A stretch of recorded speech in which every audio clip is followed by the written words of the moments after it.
All right, so we've been having a lot of power outages. It could be happening a lot more. I just had a power outage at my house again this past week.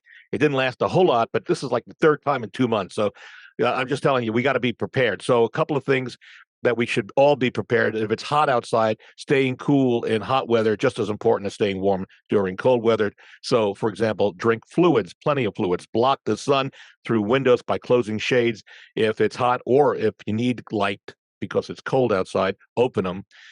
Cool down, of course, open windows, cool down, wear a wet bandana around your head, which could be kind of interesting if you're inside and it's getting hot.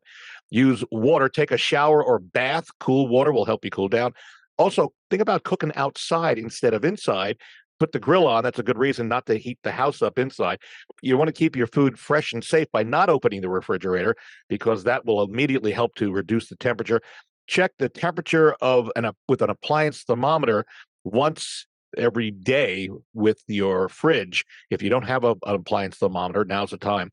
The refrigerator should be at or below 40 degrees, by the way, 40 degrees Fahrenheit. Use coolers if you've got some coolers, and put some ice in the coolers, or get some ice and put them in the coolers for refrigerated food. Keep everything shut as much as possible, and err on the side of caution. You want to make sure that you stock the pantry, keep a 3-day supply, and also drinking water, keep a supply of that as well. And in some cases, you may want to think about filling up the tub if that's possible, just in case water goes down. Now, Brad, regarding power, you have a website that actually would be great, or an app, right? Yeah, well, I think it's both. But if you just search on LG&E outage map, what it does is it takes you to a website that actually shows every power outage going on in the LG&E and Kentucky Utility KU system at any given point in time. And you can zoom in on it, and it will actually give you a status report. It will tell you the approximate time that the power is expected to be on. It's very accurate.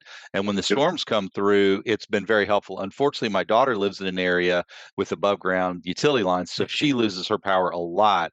And we've been depending on that. She was out of town recently when the power went out, and we were watching that to realize, hey, we better go over and empty a refrigerator out, because they also have information on their website about how long a refrigerator and a freezer can remain safe, without opening it. Also, really, really a lot of information that LG&E has provided. Good info to be aware of. So just do a Google search for just LG&E. LG&E, yep. Got it.